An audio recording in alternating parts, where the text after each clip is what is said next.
Okay, we are going to work on questions number 22 through 25. So question number 22 says, given a sub n equals a sub n minus 1 minus 5.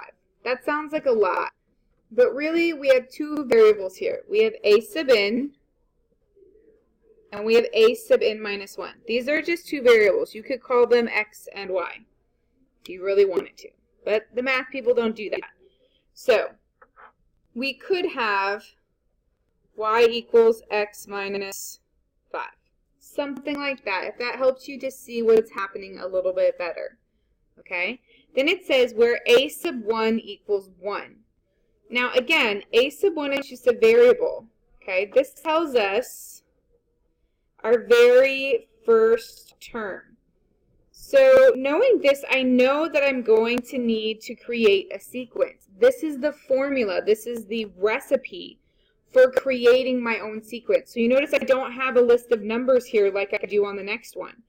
The sequence is not given to me, but I'm given the recipe for how to create my sequence.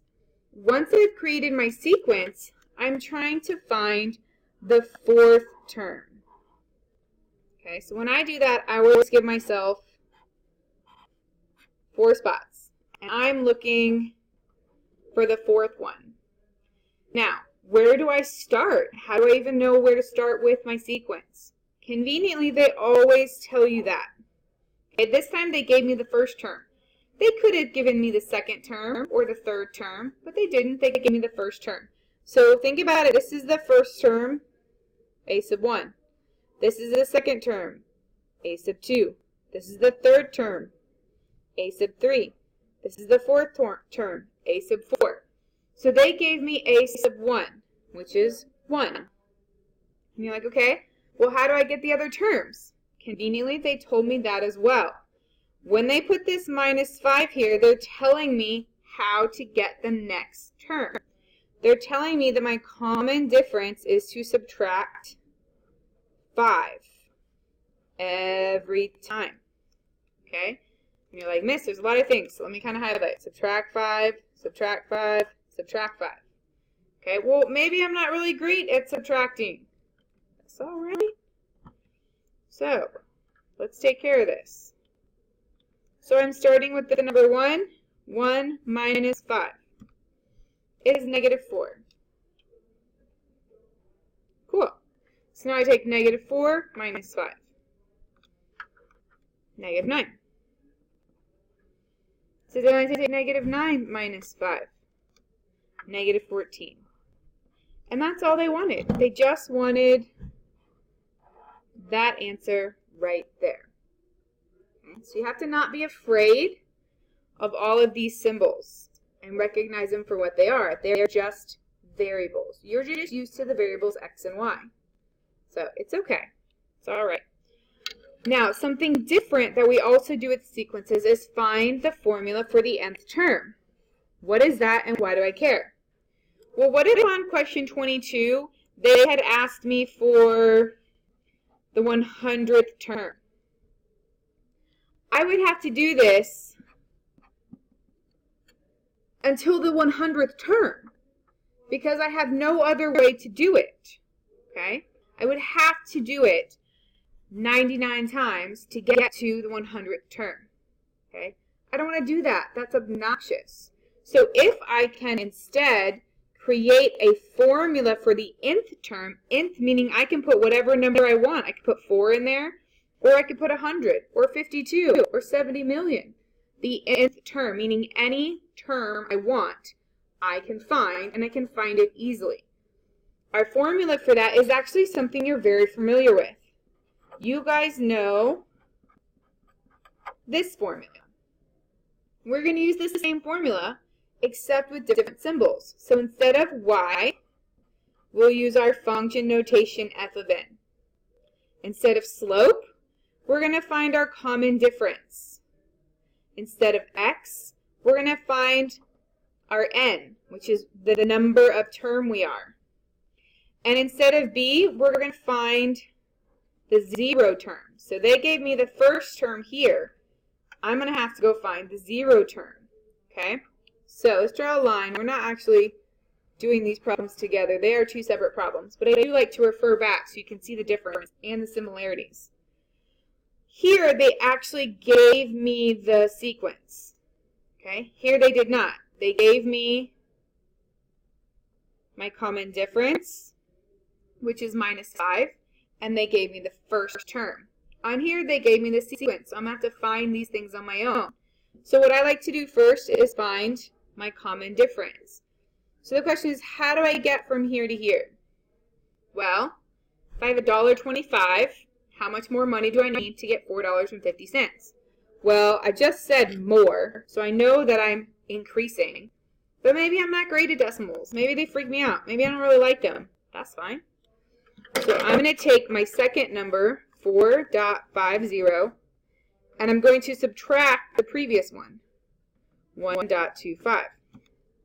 And I get 325. So that means I'm adding 325. Now my calculator is not magic. I'm going to go double check that. So I'm going to take 1.25. If I add 3.25, I'm hoping that I will get 450. I did. Fabulous. I'm going to check it again. 450 plus 3.25. What should I get? If I do this again, I'm hoping that my calculator is about to tell me 7.75. Because then I can feel pretty good that this is the correct common difference. And I did. So that's awesome. So my common difference is positive 3.25. Wonderful. Check. Now I have to find a sub 0. So you're like, I don't even know what that means. Okay. Well, if I take my terms and I put them in a table, because that's always fun. You should do this with me. My first term is quite literally 1. And then this one is the second term, and the third term, and the fourth term, and the fifth term. So if I want the 0 term, well, that's this guy over here. I have to figure out what came before 1.25. Okay, well, if I'm going to find out what came before, I'm going to have to go backwards. If I go backwards, I have to go the opposite direction of how I was going forward. So if I was adding 3.25 to go this way, what do I have to do to go this way?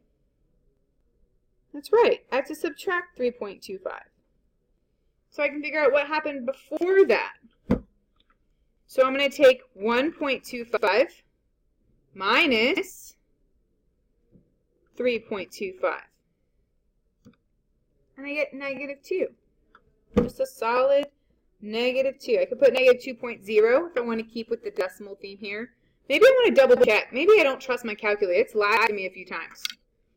So I'm going to take -2. I'm going to do the normal plus 3.25. And I'm hoping that I get 1.25. I'm hoping that it's moving correctly.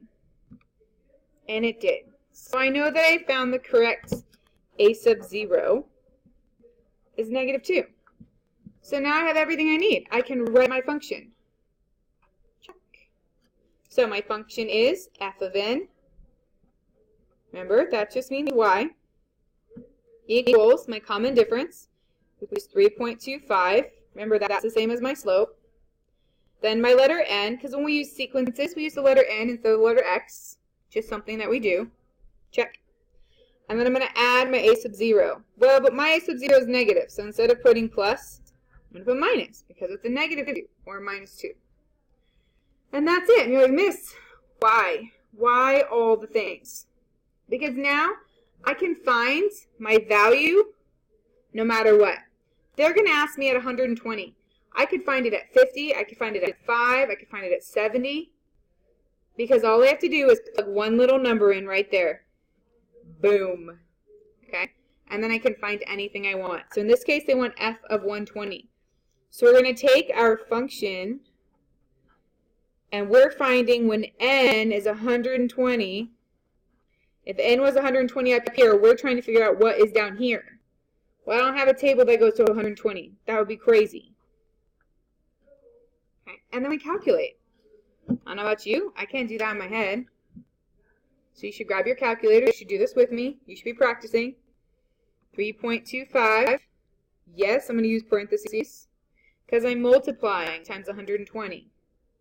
Then I'm going to put minus. Make sure you don't hit the negative button there. That could be a mistake. That's maybe why you're getting your numbers all funky. Okay, it is a subtraction sign right there.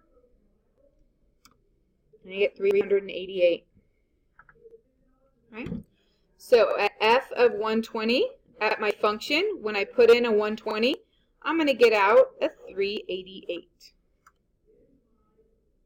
Okay. All right. Let's keep going. Determine whether each is a function. So let's remember, function means no x's repeat.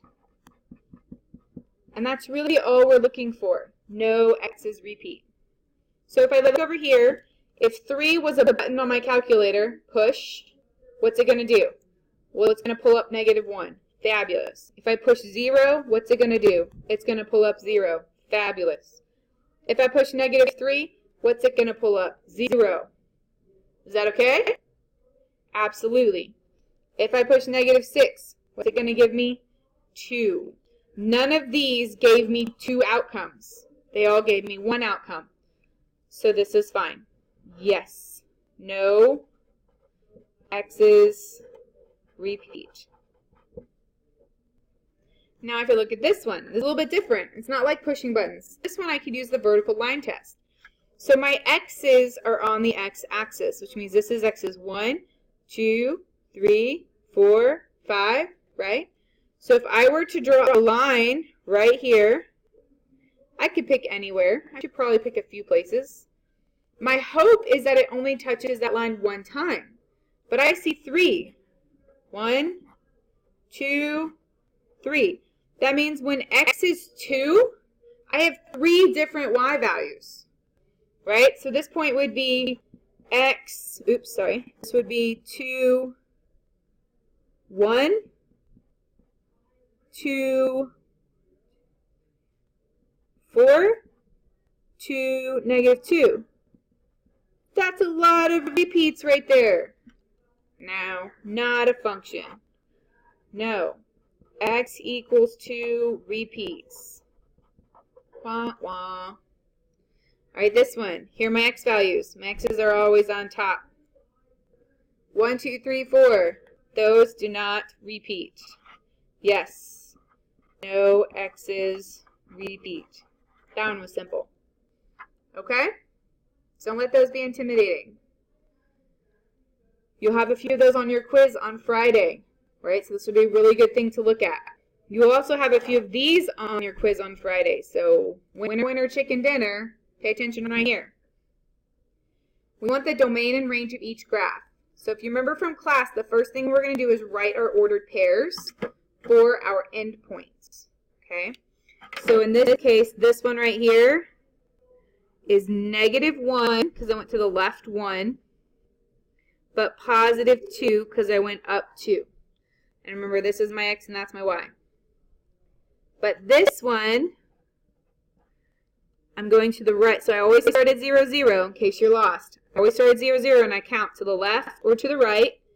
And I write down my number and then I count up or down. So I'm going to go to the right. 1, 2, 3, 4, 5, 6, 7. So to the right is a +7. And then I'm going to go down 1, 2, 3. And down is negative. Okay?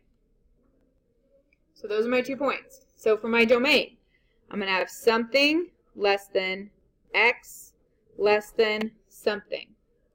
Something less than y less than something for my range. So I didn't type that in for you, so make sure you get that down. That order is important. So what is my smallest x value? -1 or 7? Well, clearly it's -1. And that makes 7 the big one. Now, the -1 is on a solid dot, so that one needs to be underlined. The 7 is on an open dot, so we are not going to underline that one. Ta-da! All right, for my y values, 2 or -3, which one is smaller? -3. and 2 is the bigger one. So negative 3 is at an open circle, so I am not going to underline that one. These do not have to match, this one and this one. Okay, this is open, so this is not underlined. The 2 is closed, so that one is underlined. Okay, very systematic. If you follow the system, pretty good. So 1, write the ordered pairs. 2, greatest. Nope, let's do least. Greatest. Okay, so, and this will be X or Y, whatever that is. And then 3, underline, or not. Okay, if you follow those 3, you should be fine. Write your ordered pairs. Put the least one over here, put the correct letter for domain or range, and then put the greatest number over here, and then check whether you should underline or not, and you should be fine. Okay, so let's look at the next one. Okay, so we have here a dot and an arrow.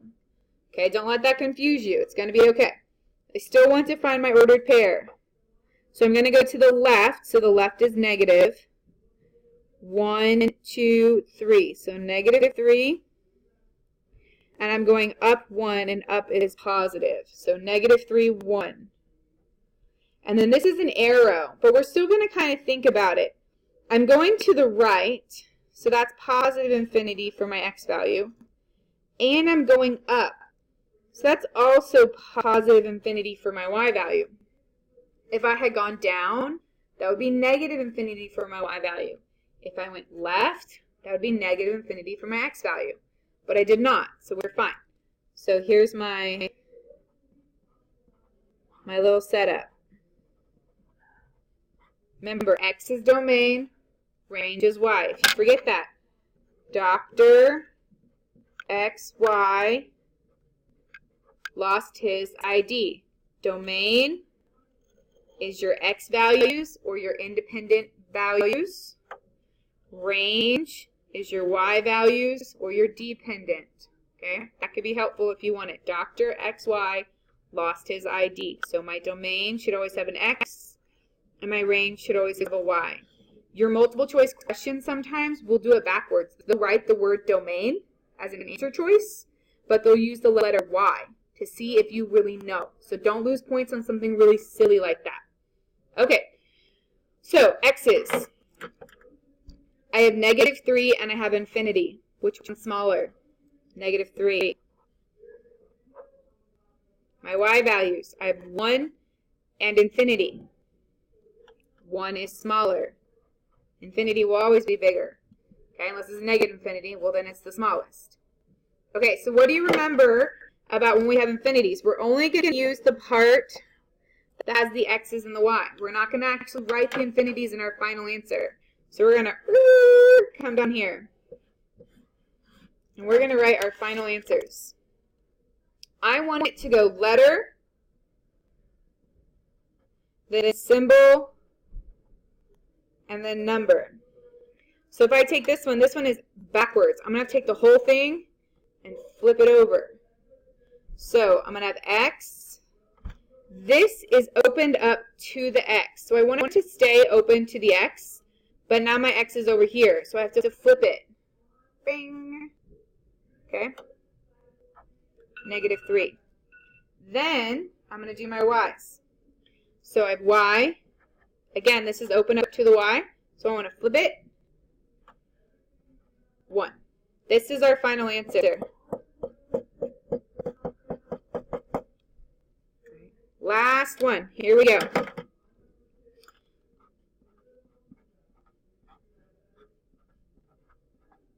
Okay. Feel free to pause if you need to write that down. This point. Oh, and that's solid. My bad. That's solid. So these both need to be underlined. Woo! I almost made a big mistake right there. Look at me. I caught it because I was, oh, that's open. Crap. That was solid. Here we go. Don't miss that. I missed my own step. All right. Negative 1, 2, 3, 4, 5, 6, 7, 8. up 1, 2, 3, 4. So positive 4. So negative 8, positive 4. This one is negative 2, positive 8. Okay. So x's are first. Which one is smaller, negative 8 or negative 2? Ooh. Would you rather owe somebody $2 or would you rather owe them $8? You'd rather owe them 2 because 8 is worse. So that's your smaller value. Okay. 4 and 8. That one's pretty straightforward. 4 and 8. Now we got to check for our symbols. That's what I forgot to do last time. So the negative 8 is open, but the 2 is closed. The 4 is open, but the 8 is closed. Okay? So, there's your information. Pause, rewind, go back. Have all these notes. These are really great for you to use. Don't forget to simplify. If you have infinities, you want to simplify that. Do not forget. Do not do what I did. Check for underlining. Okay, you guys are awesome. You're going to do fabulous on your test, or your quiz, I mean. Rock it out.